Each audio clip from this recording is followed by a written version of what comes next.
My name is Miriam Grace. For months, I have carried this like a hidden ember in my chest, too heavy to hold, too dangerous to let fall into silence. It burns every time I breathe, a reminder that I was shown something no one should ever forget. I would rather stay quiet, but I cannot. Silence would be disobedience. And I cannot break the vow I made when I was between worlds. That night, in the thin place where breath becomes spirit, I promised him, if you let me return, I will tell them. I will keep speaking. I speak now under that vow. Not for curiosity, not for comfort, but because truth, once seen in the light of eternity, will not release you. It clings. It calls. This is not a story about politics, or science, or the shouting of men. This is a story about what lies beneath, a sickness deeper than the lungs, older than the earth. And he showed me its face. I know the danger in telling you. I know what it will cost. But what I saw was not given to me for safekeeping. It was given to me for you. And so I open my mouth, even as the shadows lean close to listen. When I crossed over, COVID-19 was only the doorway. Beyond it, I saw the room it opened into. A place where fear had a body, and division had a throne, and the breath of the world was being stolen in ways no ventilator could restore. He let me stand there, in the stillness beyond time, and he spoke. Not with human words, but with a voice that wrapped through my soul like wind through fire. His message was clear. Do not stop. Keep speaking. I returned with that command burning in me. And now, I will keep speaking. Before it happened, my life was like a string of small ordinary days. Beads sliding quietly along a cord I barely noticed. Mornings began with the sound of the kettle clicking in my kitchen, the faint smell of coffee blooming in the air. My window faced east, and the light that was always soft, almost shy, spilling across the table where I kept my Bible closed more often than open. I prayed, yes, but more like a habit than a hunger. My faith was a steady ember, not the raging fire it once was. I told myself it was enough. I told myself I was content. But beneath the quiet routine, something restless moved like wind behind a closed door. I did not name it then. I see it now. I laughed with friends over video calls. I folded laundry warm from the dryer. I sang to myself while stirring soup, the steam carrying the scent of rosemary into the corners of my home. I lived among these little moments, believing I understood their weight. But I had no idea how thin the veil was. I had no idea how quickly the familiar could dissolve. Even then, before the cough, before the fever, I could feel it. The air was not the same. There was a heaviness. Not just the kind you read in the news, but something in the atmosphere itself. It was as though creation was holding its breath. I told myself I was imagining it. But deep down, I knew a shadow was passing. He called my name in the dark. The sickness began like a whisper. A dry cough. A small ache between my eyes. I brushed it aside. But the next morning, the ache had spread into my bones. My breath was shallower. My chest felt weighted, as if someone had placed a stone inside me. Still, I told myself it would pass. By nightfall, I was gasping. The air in my room felt thinner, as if the walls had swallowed it. My hands trembled. The world narrowed to the sound of my own lungs straining for something they could not find. Every breath became an act of war. They took me to the hospital under a sky that seemed too bright for the hour. I remember the hiss of oxygen, the cold of the metal rail under my hand, the muffled voices above me, blurred by masks. I remember the weight of the gown against my skin, the antiseptic smell sharp in my nose. The numbers on the monitor fell. My world shrank to the rhythm of a machine. I felt my body growing heavy, as though I were sinking into water too deep to swim. Panic flared for a moment, bright, fierce, then dimmed into something quieter. Time stretched. The sound of the machines grew distant. My chest still rose and fell, but I was not there. I saw my body the way you might see a photograph. Flat, no longer the center of the story. And then, silence. No machines. No voices. No air. Only stillness. In that stillness, he called my name in the dark. Would you like me to carry the same tone into the crossing over and what the narrator sees in the spiritual realm before being sent back? That's where the cinematic unfolding deepens. My name is Miriam Grace. He called my name in the dark. When the last sound of the hospital slipped away, it was not as I expected. There was no violent tearing, no sudden shock. It was like stepping through a curtain that had been there all along, a veil so thin I wondered how I had not seen it before. At first, I thought it was silence. But it was not silence. It was a fullness, a living stillness that seemed to hum in colors I could feel but not name. Every part of me that had been heavy became light. My chest no longer labored. I was no longer breathing air but something purer, like breathing light itself. Before me stretched a passage. Not built, not carved, but alive. It pulsed with a rhythm that matched the deepest beat of my own spirit. The walls were made of light, but the light was not still. It moved like water, folding over itself, weaving patterns that shifted with each step I took. The colors were unlike any earthly shade. Gold that carried warmth into my bones, white so pure it seemed to sing. And the singing was everywhere. Not in sound alone but in the marrow of my being. I began to move without effort, as though the very space desired my arrival. My feet, if they were still feet, touched nothing, yet I was carried forward. Time was not here. Only unfolding. Shapes began to form ahead of me. Figures, human, but more than human, stood along the edges of the path. Some I knew instantly, though I could not say how. Faces from my childhood, voices I had not heard in decades. Others were strangers, yet they felt older than time, like the memory of a prayer I had once prayed before I was born. Their eyes held mine, and in them I saw recognition, not of my life but of my soul. It was as if they had been expecting me. They did not speak with mouths, yet I heard them. You were brought here to remember. The air, or what passed for air, was alive with the scent of something holy. It was not flowers, not incense, but the fragrance of belonging. The colors around me deepened, and I felt layers of fear peeling away, one after another, until there was nothing left to shield myself with. I was bare before the truth, and yet not ashamed. Further in, the light grew warmer, and I knew it was not just light, it was a presence. It drew me with the same pull as the ocean draws the tide. My soul leaned toward it instinctively, as if it had always known the way home. He called my name in the dark. And then I understood. I had not been taken to see something new. I had been taken to remember what had always been. Even now, telling you this, my words are too small. Every breath of that place was an embrace. Every movement of the light was a promise. And at the center of it all was him. Not as an idea, not as a distant figure on a throne, but as the very atmosphere I was now part of.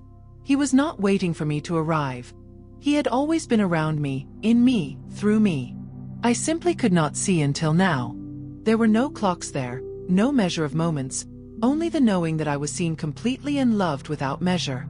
I was not merely forgiven. I was understood. Every wound, every doubt, every turning away was laid open, and still the love did not waver. You were brought here to remember. And I knew I could not stay. Would you like me to now carry this into the moment where the message is given? The revelation that ties COVID-19 to what was shown in that realm? That's where the urgency and prophetic weight will rise. The light deepened until it became a presence, and the presence took form. I cannot tell you how he looked, because no face, no shape, no image on this earth can hold him. I can only tell you that when I saw him, I knew him, not from paintings or stories, but from the marrow of my being. The moment his gaze fell upon me, I was unmade. Every defense I had built in life crumbled like dust in the wind. I was not just standing before him. I was inside his knowing. And in that knowing, there was no accusation, no shame. Only truth, and a love so fierce it burned through every shadow I had ever carried. I could not speak. My soul trembled, not from fear, but from the unbearable weight of his holiness. And then, it happened in an instant, yet it felt like an eternity. My life unfolded before me. Not in scattered memories, but as a single tapestry, every thread visible at once. I saw the moments I had clung to, the moments I had tried to forget, the choices that had seemed small but shifted the entire course of my days. And I saw them through his eyes, not as failures or victories, but as pieces of a story he had been telling all along. Nothing was hidden. Not my doubts. Not my pride. Not my quiet compromises.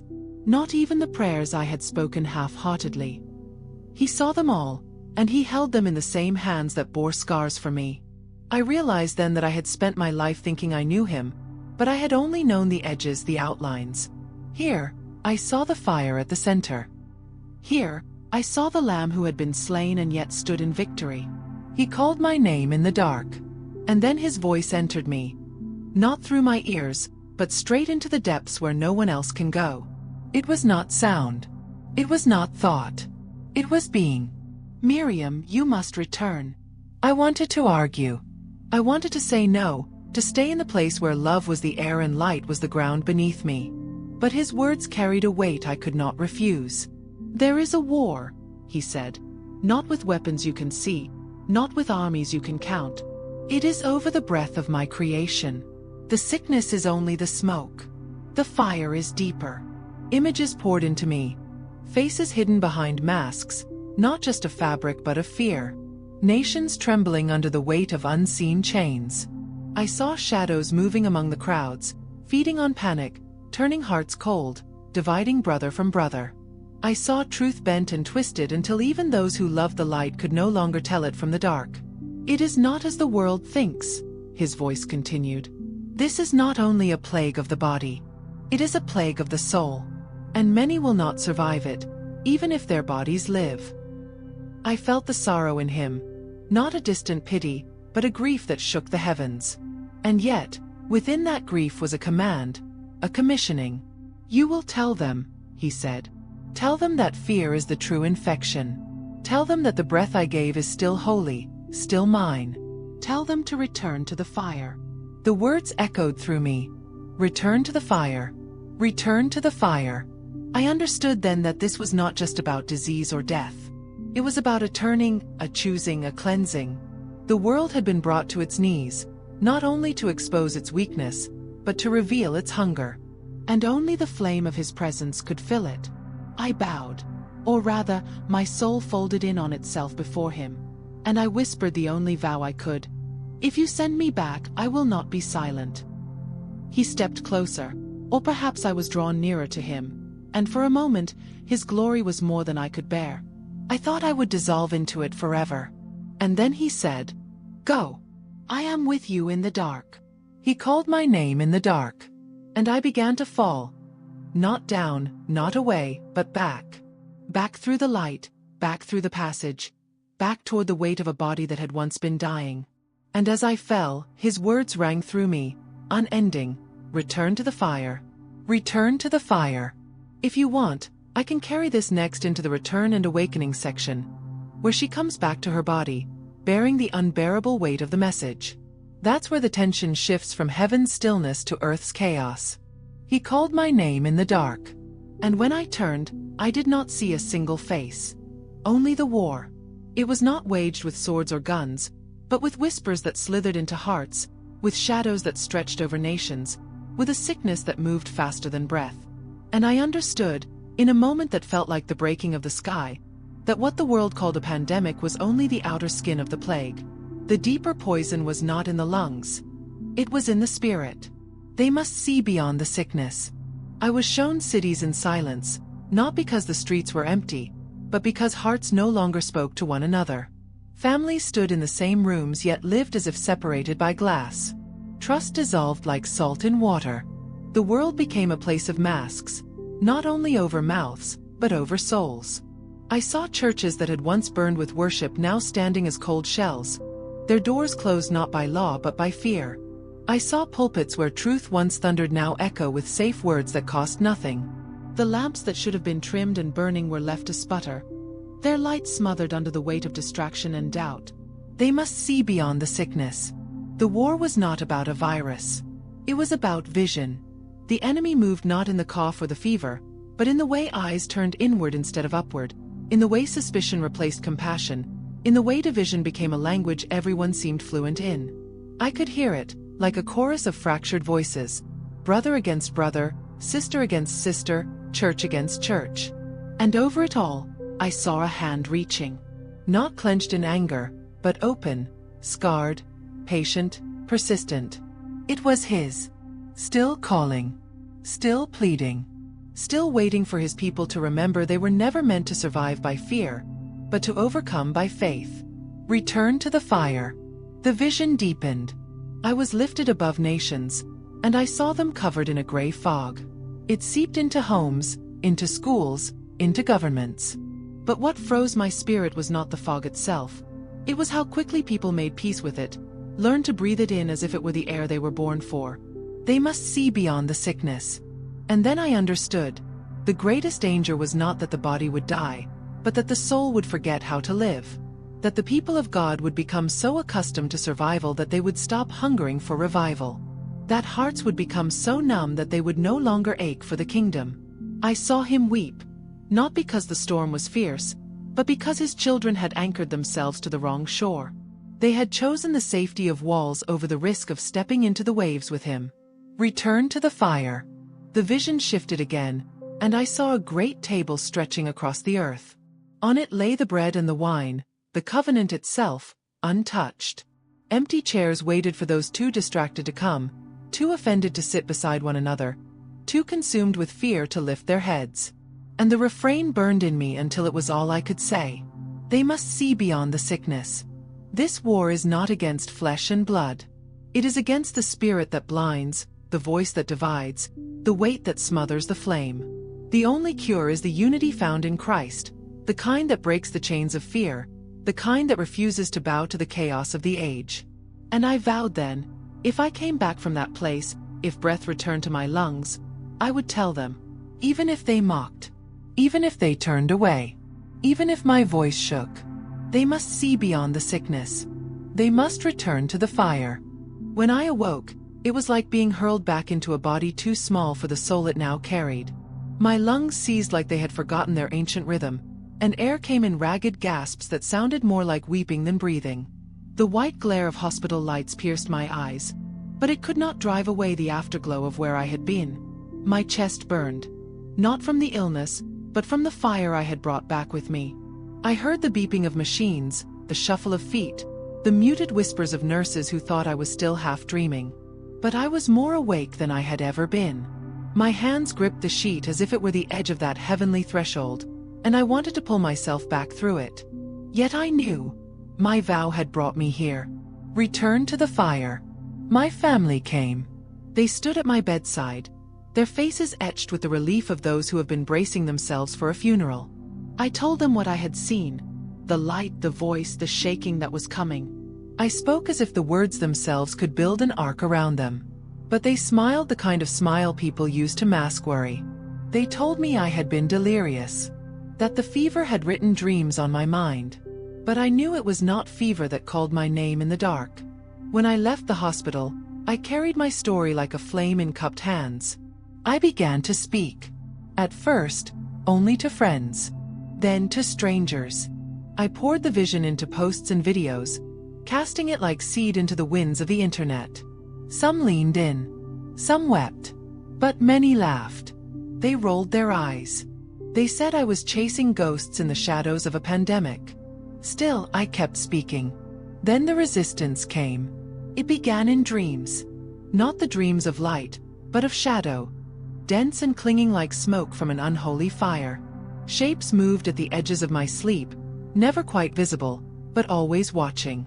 I would wake with the weight of their presence pressing against my chest, as if trying to silence my lungs, to smother the breath that carried his words. When I prayed, distractions came like swarms of insects. Sudden noises.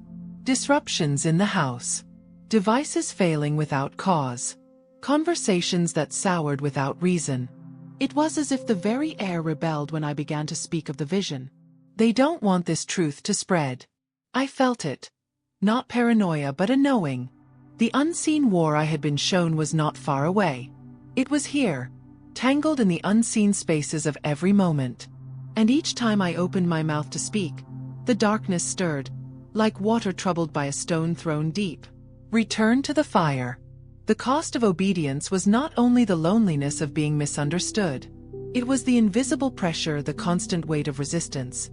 There were days I wanted to stop speaking, to fold the vision away like a precious letter no one would ever read. But then I would hear his voice again, low, steady, undeniable, calling me back to the vow. I had promised, if I survived, I would tell it all. And survival meant the telling was not optional. So I keep speaking. Even when the rooms grow cold. Even when my words are met with silence. Even when shadows try to press me back into the grave I left behind. Because obedience is not measured by applause. It is measured by faithfulness to the one who called your name in the dark. And I will not forget. The world must be shaken before it can be restored. Return to the fire. He called my name in the dark. When the light released me, it was not a fall. It was ascending. My spirit pierced the veil of eternity like a drop of fire plunging into cold water, and I felt the weight of the earth pressing in again. Breath filled my lungs like the first breath of Adam, violent and sweet, and I knew I had been returned under orders. The vision did not fade when my eyes opened. I still saw it, like a second sight stitched into my soul. I saw the future rushing toward us like a tide. Not the end, but the revealing. I saw believers rising, not in temples made of stone, but in kitchens, in alleys, in abandoned warehouses where dust floated like incense in the shafts of sun. Their voices rose in unplanned harmony, not from choirs, but from the hungry and the broken. They prayed without polished words, without rehearsed sermons. Their hands were lifted like empty cups. I saw light spilling from them, light that was not their own, but his, carried like an unquenchable torch. They were not many by the world's count, but in the spirit, they were an army. Not of swords but of flames. Return to the fire. The streets they walked were still marked by the shadow of the plague. Businesses shuttered, cities quieter than they once were. The pandemic's roar had died, but the famine it left was worse than hunger for bread. It was hunger for truth, for hope, for the presence that could not be manufactured. I saw the church buildings reopening, but many of them echoed with a strange hollowness. The seats filled, the programs resumed, but the air lacked the trembling weight of glory. People had returned to their routines, but not to the fire. And then I heard his voice again, moving through the vision like wind through the ribs of the earth. The world must be shaken before it can be restored. The words were not threat but promise. I understood. They were the key to all I had seen. The shaking was mercy. The crumbling was invitation. The loss was a doorway. I saw more. Men and women who had once been timid standing in open streets, declaring his name without fear. Children laying hands on the sick and watching fevers vanish. Strangers feeding strangers from their own empty cupboards, yet never running out. Prisoners singing until the walls of their despair broke like brittle clay. Return to the fire. This was not revival as we had imagined. It was not tidy. It was not scheduled. It was wildfire, burning through denominations, crossing languages, sweeping past borders no government could close. It was both beautiful and costly, because the fire always consumes before it illuminates. I saw the ones who refused it. Faces turned away, clinging to the familiar ashes of the life they had lost. They would not let the shaking loosen their grip, and so they stayed in famine though the feast was at their door. My heart broke for them, and in the vision, I wept. Then I saw the remnant. Not the perfect, not the polished, but the desperate. They were the ones who had nothing left to protect, nothing left to boast of. And because of that, they could carry his presence without breaking it to pieces with their own agendas. They were the keepers of the flame. The world must be shaken before it can be restored. Even now, I feel the weight of that truth pressing against my chest. I was not sent back to speak of comfort alone. I was sent back to call for readiness. To tell you that the shaking is not cruelty, but cleansing. That the fire is not destruction, but deliverance. That the famine is not the end, but the beginning of hunger for the bread of life. He called my name in the dark, and I cannot be silent. Return to the fire. Return before the famine deepens. Return before the shaking swallows what you thought could not be moved. Return to the only flame that will not burn you into nothing, but burn you into who you were always meant to be. The world must be shaken before it can be restored. And the shaking has already begun. He called my name in the dark. And now I call yours. The war I saw has not ended. It moves, unseen, through streets and screens, through boardrooms and bedrooms, through the air we breathe and the words we speak. It is not a war of borders, but of hearts. It is not fought with armies, but with allegiance. Every soul is a battlefield. Every choice is a weapon. And every moment, every single moment, is a line drawn in eternity. Return to the fire. I have seen what happens when fear becomes our master. It dresses itself as wisdom, but it is the slow poison of the spirit. Fear will build a prison in the mind long before it chains the body. It will whisper that survival is enough, that silence is safety. But survival without truth is only a slower death. And safety without obedience is just captivity with softer walls. I tell you this because I have walked through the fire of death and found the one who stands in it. His eyes burned, not with anger, but with a love so fierce it could strip the skin from your soul until only truth remained. And he told me to return, not to comfort myself, but to carry this warning to you. The world will not grow calmer. The shaking will not stop. What you have called uncertain times is only the beginning of the sifting. The ground will move beneath your feet. The voices will grow louder. And in the noise, you will be tempted to forget the sound of his voice. Do not forget. He called my name in the dark. He is calling yours now. You were chosen to hear this. Not by accident, not by chance. There are no accidents in the kingdom of the one who holds the breath of all creation. If these words have found you, it is because you have been marked for this moment. Not to watch from the edges, but to stand in the center of the battle with your lamp burning. Return to the fire. Do not wait for the world to make it easy to follow him. It never will. Do not wait for the noise to stop. It won't. The shaking will come again, and it will strip away every false anchor. Only those who are rooted in truth will remain unshaken. And the truth is not an idea. It is not a philosophy. It is a person. His name is Jesus. The Gospels are not ancient relics for scholars. They are the breath of the one who still speaks. Read them as if your life depends on them, because it does. Let the words burn into you until they are the marrow of your bones. Let his voice be the one sound you recognize in the storm. Fear will demand your loyalty. The world will demand your silence. But faith, true faith, demands your life. The war is here. You are not a bystander. He called my name in the dark. Now I call yours. Return to the fire. He called my name in the dark. And now the echo will not leave me. I have carried it through nights when the air felt too heavy to breathe. Through days when the sun itself seemed muted, as if creation knew the weight of what is coming. This story is no longer mine. The moment you heard it, it became yours. It clings to you now, as it has clung to me. A mantle you did not choose, yet one you cannot lay down. The veil is thinner than you think. I have seen it ripple like water when the wind passes over the sea. I have felt it brush against my spirit, warm and electric, when heaven leaned close to speak. This is not imagination. This is not poetry. It is the nearness of a kingdom pressing against the skin of this world, waiting for the moment when all barriers fall. Return to the fire. There are places, holy places, where the veil has already torn, and heaven's breath moves freely among the living.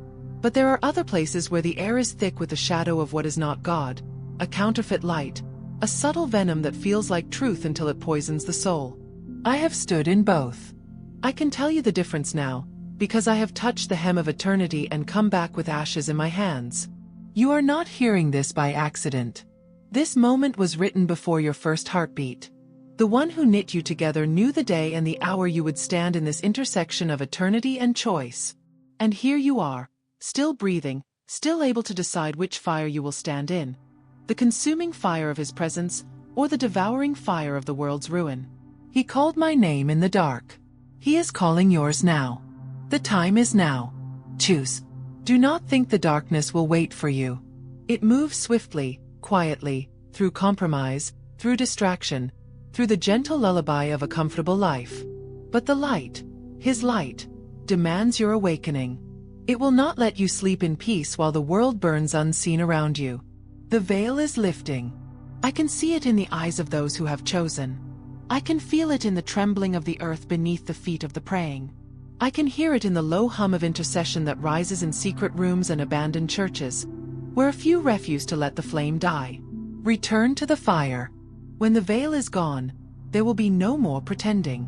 No more half choices. No more borrowed faith. You will stand bare before the eyes that see all, and in that moment, your soul will declare the truth of what you chose. So choose now. Choose while the breath still moves in your lungs. Choose while the fire still calls your name. The time is now. Choose. Because he called my name in the dark, and he is calling yours before the darkness falls.